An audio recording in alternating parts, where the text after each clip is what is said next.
Hi guys, so in this video I'm going to cover the uh, affordable housing finance का एक company है that is India Shelter Finance Corporation. ठीक है. So India Shelter Finance Corporation को देखो, they are AUM का size is around 8,000 crores and they are the fastest growing player in this segment. ठीक है. So we will do the in depth analysis देखेंगे उनका and पूरा ये जो सेक्टर है अफोर्डेबल हाउसिंग का, आप देखो कंपनीज लाइक एप्टस हो गया, होम फर्स्ट हो गया, आवास हो गया, आधार हो गया, उनका सबका ग्रोथ देखो तो that is also very strong. सबका अराउंड 20% प्लस का ही ग्रोथ है.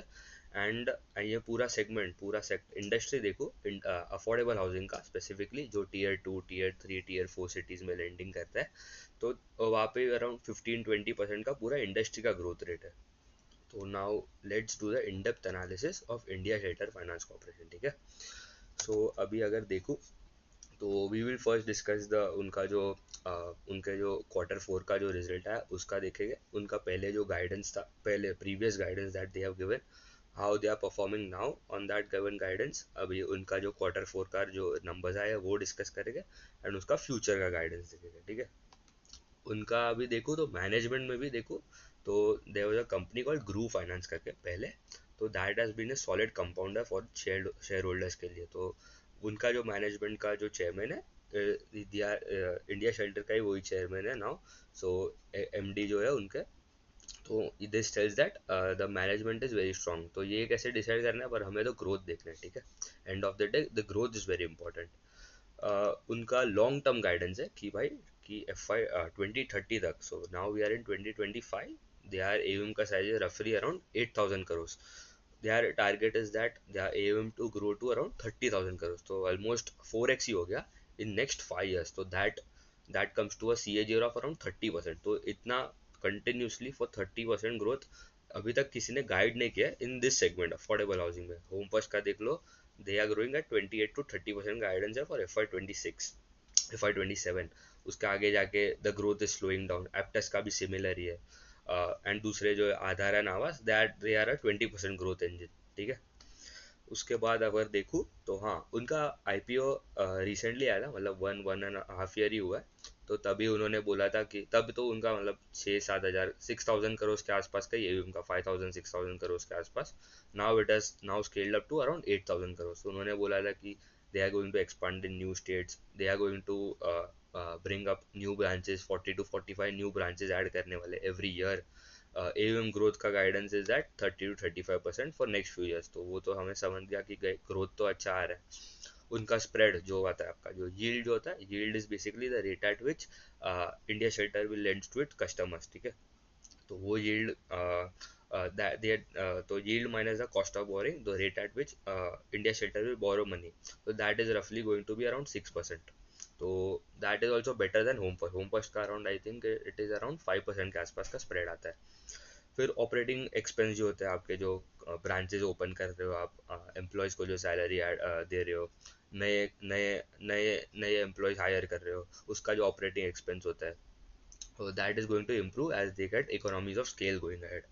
एंड क्रेडिट कॉस्ट बेसिकली क्या होता है आपका, जो प्रोविजंस इज बेसिकली आपका जो खराब हो रहे, जो लोन जो सब स्टैंडर्ड एसेट्स हो रहे, डाउटफुल एसेट में कन्वर्ट हो रहे, सब जो भी मतलब जो लोन्स खराब हो रहे हैं उनके लिए हमें प्रोविजन करना पड़ता है. तो ये इनका तो पूरा मतलब 100% बुक सिक्योर्ड है पूरे अफोर्डेबल हाउसिंग सेगमेंट में. आप देखो all the companies have a secured book, 100% secured book. अभी तो माइक्रो फाइनेंस में प्रॉब्लम है, इसलिए उनका क्रेडिट कॉस्ट बढ़ गया है. आप देखो अनसिक्योर्ड सेगमेंट में जो लेंडिंग करते हैं, तो इनका credit cost is also around 40 to 50 basis point के गाइडेंस दिए. And they are also on track on achieving that also, मतलब उनके उसके नीचे ही होता है. अभी इनका 0.2% के आसपास आया था credit cost for FY Q4 के लिए. And ROA to be around 4%. And credit rating भी उनका इम्प्रूव होता है गोइंग अहेड. की क्रेडिट रेटिंग बेसिकली जो नॉर्मल कस्टमर जो जैसे होते हैं उनके लिए जो आपका जो सिबिल स्कोर होता है, so for companies it is credit rating. So it tells that the ability of the company to repay its payment on time. मतलब अगर ज़्यादा रेटिंग अपग्रेड, ज़्यादा रेटिंग होता है तो इट टेल्स दैट उसका मतलब quality of that lender is good. तो ये हो गया उनका IPO का, जो IPO के टाइम उन्होंने जो बोला था. अभी इनका देख लेते हैं ये क्वार्टर का रिजल्ट. ठीक है. इनका AUM का ग्रोथ आया अराउंड 35% YoY. तो कोई भी कंपनी देख लो आप, ये सेगमेंट में पांच जो कंपनी है, जो बड़े कंपनी है, फेयर जो छोटे कंपनी है आप देख लो, स्टार हाउसिंग, एसआरजी हाउसिंग करके, उनका भी मतलब उनका भी that is not around 35% growth, उनका भी 20-25% के आसपास ही है। So being that size as well, मतलब इतना छोटा बेस होके भी जो Star Housing, SRG Housing, they are not able to grow at 35% जो इनका ग्रोथ आ रहा है। सो इनका एवीएम का size around 8,000 crore and they are growing at around 35%। Disbursements का भी ग्रोथ देखो तो दैट इज अराउंड 25%। सो मतलब जितना एप्टेस का एवीएम का ग्रोथ है, उतना इनका डिसबर्समेंट का ग्रोथ है। फिर उनका ऑपरेटिंग लेवरेज भी मिल रहा है, ठीक है। तो PAT has also grown around 39%। इस क्यों होता है? क्योंकि उनका ऑपरेटिंग एक्सपेंस जो है, that grow at a lower rate compare to the rate at which they जो इनको इंटरेस्ट इनकम गेन हुआ ये क्वार्टर। सो ये हो गया उनका, एवीएम का ग्रोथ अच्छा आ रहा है, डिसबर्समेंट्स का भी ग्रोथ अच्छा आ रहा है, ऑपरेटिंग लेवरेज भी मिल रहा है, पैट का भी ग्रोथ इज अराउंड 40% के आसपास। आरओए का नंबर इज अराउंड 5.8। आरओई का नंबर उनका पहले 14% के आसपास है। द आरओई का trajectory is also going upward, 16.3 के आसपास हो गया है। एंड जीएनपी एंड एनएनपी जो एसेट क्वालिटी के पैरामीटर्स है, दे आर ऑल्सो सब कंपनीज के इट इज अराउंड 1% के, मतलब एसेट क्वालिटी में कोई उतना प्रॉब्लम नहीं हुआ है। So here if you can see, the ROE is expanded to 16.3 versus 13.8 Q4 FY24 से कंपेयर करते हो, वाई देख लो तो आर का नंबर इंप्रूव हो रहा है, आर का नंबर भी इंप्रूव हो रहा है, 5.8 हो गया 5.4 के अगेंस्ट। एंड इनका अगर देखूँ ना, तो कॉस्ट ऑफ फंड्स भी basically there was a reduction of 10 basis points quarter in quarter. तो उनका स्प्रेड भी टेम्परली मतलब इम्प्रूव हो रहा है, तो 6% के आसपास ही उनका गाइडेंस था।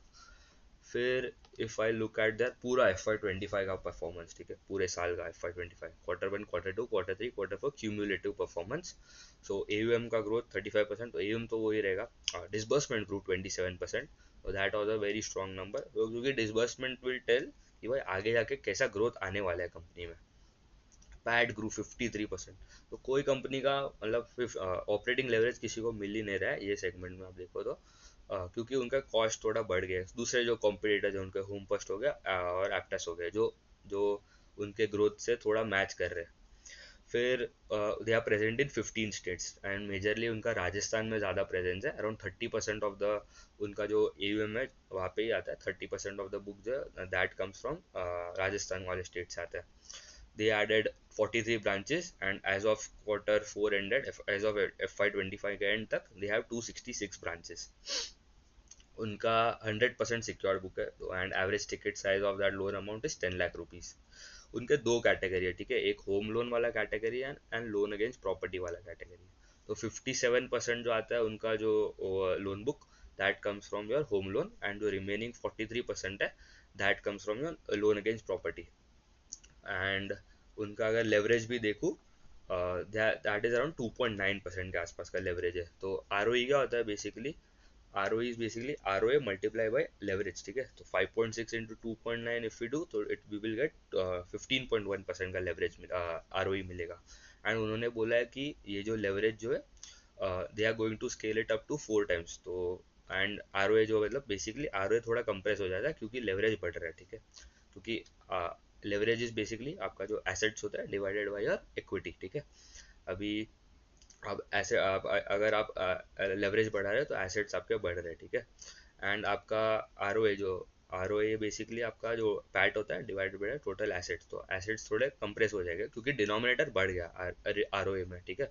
तो R would slightly compress but the leverage would increase such that कि भाई आपका आर का नंबर ऊपर जाना चाहिए। तो वो अराउंड 17-18% के आसपास हो जाएगा इन कमिंग फ्यू ईयर्स। तो ये भी अच्छा है कि भाई आगे जाके आर का नंबर भी बढ़ रहा है, ब्रांचेस भी they are adding 40 to 45 branches, and उनका गाइडेंस तो है कि भाई 30 to 35% का एयूएम का ग्रोथ। दूसरा अगर देखूँ, हाँ, तो यहाँ पे उनका क्रेडिट रेटिंग देखूँ ना, कि दे उनका पहले कितना था 2012 में, BB+ था, फिर वो ग्रेजुअली इंक्रीज होके अभी AA- हो गया, ठीक है। And they are also looking भी कि भाई और अगर आगे जाके और रेटिंग भी अपग्रेड मिलता है तो the cost of boring will come down, ठीक है। तो कॉस्ट ऑफ बोरिंग नीचे आएगा, तो अगर यील्ड उतना ही रहेगा, मतलब the rate at which India Shelter will lend to its customers, अगर वो यील्ड भी अगर इंटैक्ट रहता है, तो दैट विल टेल दैट कि भाई आपका जो स्प्रेड है वो आगे जाके भी बढ़ेगा। तो ये हो गया उनका रेटिंग का बात। हाँ, year the yield is around 14.9%, अभी भी लास्ट क्वार्टर भी उतना था, अभी भी उतना ही है। The cost of borrowing has come down by 10 basis point and it is expected कि भाई आगे जाके in upcoming few 5 to 6 months भी भाई they are expecting that the cost of funds would be come down, क्योंकि जो RBI has now जो अभी रेपो रेट्स जो डिक्रीज हो रहे हैं, डिक्लाइन में इन द डिक्लाइनिंग फेज, अभी तक 50 basis points के आसपास का कट आया है। And going ahead they are expecting that more 50 to 100 basis point का कट आएगा, तो that will benefit them in the cost of funds में भी। तो आपका जो मार्जिन है वो इम्प्रूव हो जाएगा। यहाँ पे वी कैन क्लियरली सी कि द आर ओ ए का नंबर जो है, आर ओ ए का number gradually it will come down, leverage का number they are increasing the leverage numbers, and R O A का number it is constantly on a up move, ठीक है। 15.1 था in last quarter, and अगर Y O Y भी देखूँ तो 13.8 था पहले, नाउ इट हैज़ बिकम 16.3। तो आर ओ ए का नंबर ऊपर जा रहा है, लेवरेज ऊपर जा रहा है, which is a good sign, ठीक है। एप्टस का भी सिमिलरली है, Aptus is increasing their leverage, and R O A का नंबर वहाँ पे भी कंप्रेस हो रहा है ग्रेजुअली, एंड एप्टस का R O A is around 19% के आसपास, दे आर टारगेटिंग कि भाई इट वुड बिकम 20 to 23% के आसपास का आर ओ ए हो जाएगा इन कमिंग फ्यू ईयर्स। तो आर ओ ए का number going up, it is a good sign. Credit cost का भी इनका अराउंड, credit cost was around 0.2% in this quarter, and पूरे साल का अगर देखो तो FY25 का इट वाज 0.4, उनका गाइडेंस भी है कि 0.4 to 0.5 ही रहेगा। उनका book value currently is around 251 rupees, and तो अभी around price to book it comes to around 3.5 के आसपास का आ रहा है, अराउंड अभी 900 रुपीज़ के आसपास का प्राइस है स्टॉक का। तो it is fairly valued compare to its peer, and जो ग्रोथ ये बता रहा है उसके हिसाब से भी, ठीक है। क्योंकि जो भी ये रेंज में will do ahead also, we will see that कि भाई दूसरे जो कंपनीज जो है उनका क्या वैल्यूएशन है एंड उनका क्या ग्रोथ रेट है। इनका गाइडेंस देख लेते हैं फॉर FY26। तो 40 to 45 branches, spread should be around 6%, credit cost should be around 40 to 50 basis points, and अभी पूरे साल का था FY25 का 0.4%, हाँ जो मतलब 0.4 is 40 basis points, and loan growth of around 30 to 35%, and they want to reach around 30,000 crore by March of FY2030। तो कितना आ रहा है ग्रोथ रेट, 35% का आपका, 30 to 35% का एवीएम का ग्रोथ रेट आता है। तो that is very good number for 5 years consecutively. अगर ग्रो करता है तो हमें देखना है कि ग्रो कर पाते हैं कि नहीं, गाइडेंस देने में कोई प्रॉब्लम नहीं है, पर गाइडेंस एग्जीक्यूट करना इज द मेन थिंग। तो एप्टस ने भी गाइडेंस दिया था कि 30% का लोन बुक का ग्रोथ देंगे, 25 किया, मतलब ठीक है, नॉट मेजर, 20 नहीं किया, 25 किया। फिर डिसबर्समेंट का भी अराउंड उन्होंने बोला था 30% के आसपास, पर किया कितना, 10% के आसपास ही किया, 15% के आसपास। तो दैट इज, मतलब ऐसा कोई प्रॉब्लम नहीं है कंपनी में, the numbers are still better, good Aptus के लिए भी। बट हाँ, वह देखना है कि कौन सा एग्जीक्यूट कर पाता है और कौन कर रहा है। फिर उनका अगर देखूँ तो भी वी विल अंडरस्टैंड कि द ड्यू पॉइंट एनालिसिस जो होता है, ठीक है, आर ओ एंड लेवरेज का जो रिलेशन है। सो here when one of the analysts in the con call had asked a question कि भाई 30,000 करोड़ you are expecting कि रीच होने वाला है, एंड आरओए क्या कर, आरओए कहाँ होएगा in the coming few years, तो ठीक है। सो उन्होंने बोला है कि भाई अभी आरओए जो 5.6% है for FY25, but our leverage is around 2.9x। तो अभी जैसे जैसे जैसे लेवरेज इंक्रीज होता है तो आपका आरओए का नंबर थोड़ा कंप्रेस हो जाता है, ठीक है। सो दे आर एक्सपेक्टिंग दैट ये 4x लेवरेज हो जाएगा, एंड अराउंड 4.5 के आसपास का आर हो जाएगा। तो 4.5 इंटू 4 अराउंड 17-18% के आसपास का आपका आर हो जाएगा इन कमिंग फ्यू ईयर्स। तो आर का नंबर ऊपर जा रहा है, 15 था FY25 में, 18 हो जाएगा, तो दैट इज अ गुड। मतलब हमें ट्रैक करना है, ऐसा नहीं कि उन्होंने बोल दिया तो हो ही जाएगा, ठीक है। तो you have to track that as well. And also उन्होंने बोला था, हाँ यही है, सिमिलर ही है, 16% Q4 में with 16% plus ROE, and they are expecting similar trajectory or upward trajectory for the coming quarters. So that is also a very strong and positive sign for the company. फिर उनका अभी देख लेते हैं पूरा, अगर ये पूरा सेगमेंट देख लूँ पूरा अफोर्डेबल हाउसिंग में, जो मेजरली जो 5 जो कंपनीज है, इंडिया शेल्टर हो गया, home first, Aptus, Aadhaar and आवास। सबसे स्लो ग्रोइंग में अभी आ रहा है आपका आवास, ठीक है, 18% का ग्रोथ ही आया। सबसे पहली बात तो इनका पहली this was the first quarter कि उनका growth has come down below 20%, Aavas का। फिर आ गया उनका price to book is around 3.3, उनका गाइडेंस इज ऑल्सो अराउंड 20% के आसपास का लोन ग्रोथ। तो ठीक है, मतलब not not in the not not comparing with ये 30% जो कंपनीज है, Aptus, home First and India shelter, वो लीग के तो बाहर ही है, ठीक है। तो it is a 20% growth engine, उतना तो मालूम पड़ गया। आधार हाउसिंग का भी सिमिलर ही है, 20 to 21% का ईवीएम का growth guidance. They have executed 21%, and valuation is also as per the growth it is fairly valued, reasonable valuation है 3.1। फिर एप्टस का देखते हैं, ठीक है। अभी एप्टस का गाइडेंस तो बहुत स्ट्रांग है, ठीक है। उन्होंने बोला है कि भाई कि 25,000 करोड़ करना है हमको ईवीएम बाय FY 28, तो थ्री ईयर्स में they want to almost more than double their book, ठीक है। अराउंड अभी 11,000 करोड़ के आसपास होगा। तो that comes to around 28 to 30% growth. But ये टाइम किया कितना, 25% ही किया। तो मतलब मेजर कोई प्रॉब्लम नहीं है, बट एंड उनका वैल्यूएशन भी अगर 3.8 के टाइम 3.8 प्राइस टू बुक है। तो ग्रोथ का गाइडेंस के हिसाब से इट इज़ गुड, बट वो एग्जीक्यूट कर पाते हैं कि नहीं वो हमें देखना है, ठीक है। तो it is a strong company है, वो ऐसा कोई प्रॉब्लम नहीं है। बट दूसरा अगर कॉम्पिटिटर्स से देखूँ तो it is still below below average देखूँ compare to Home First and India Shelter. फिर आप देखो होम फर्स्ट का, ठीक है। Home First is a company जो ये साल पूरा 30% प्लस के ऊपर ही ग्रो कर रहा है, एंड उनका गाइडेंस भी था कि भाई 30% ही करेगा। अभी नेक्स्ट ईयर FY 26 के लिए उन्होंने गाइडेंस कर दिया है कि भाई 28 to 30%। कोई प्रॉब्लम नहीं है ऐसे तो देखो, तो कोई प्रॉब्लम नहीं है। बट उनका वैल्यूएशन भी जो हिसाब से उनको वैल्यूएशन दिया था कि भाई 4.5 के आसपास था उनका जो प्राइस टू बुक, वो that is now compress to 4 times। And उन्होंने अभी एक they have also raised equity as well, ठीक है।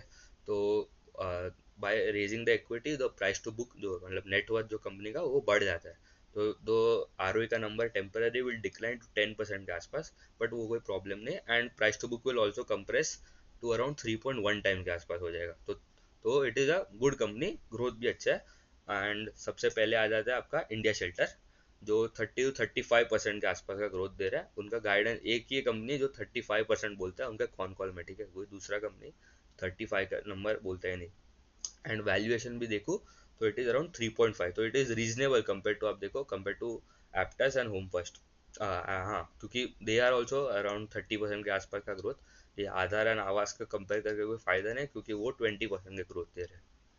तो ये हो गया, मतलब we if you want to rank तो इंडिया शेल्टर को आई वुड, कोई रिकमेंडेशन नहीं है। But by as of quarter 4, as of quarter 4 FY 25, अभी क्वार्टर 1 में अगर इंडिया शेल्टर का ग्रोथ आ गया 25%, तो वो तो प्रॉब्लम हो जाएगा, ठीक है। होम फर्स्ट का बेटर हो जाएगा। अगर होम फर्स्ट ग्रो अराउंड 35%, तो Home First would be first, India Shelter second हो जाएगा, ठीक है। तो we have to actively track this companies, क्योंकि कंपनीज में ग्रोथ तो बहुत अच्छा है। ऑल द कंपनीज जो है रिपोर्ट कर रहे हैं स्ट्रॉन्ग नंबर्स। तो फाइनली अगर देखूँ तो we have to track this sector. Affordable housing में ह्यूज टेलविंड्स है, all the companies are reporting very strong numbers. And दूसरा अगर देखूँ तो प्राइम हाउसिंग फाइनेंस में आप आ गए तो कंपनीज लाइक बजाज हाउसिंग हो गया, वो तो 1 लाख करोड़ के आसपास का है उनका एयूएम का साइज है। And they are growing around 25 26%, that is also very good company. But उनका वैल्यूएशन में प्रॉब्लम है, ठीक है। They are trading at around 5 times price to book. अगर वो कंप्रेस होकर अराउंड 4 times आता है तो that would be a better deal for the investors as well. ठीक है, उतना ही रखते हैं। Thank you.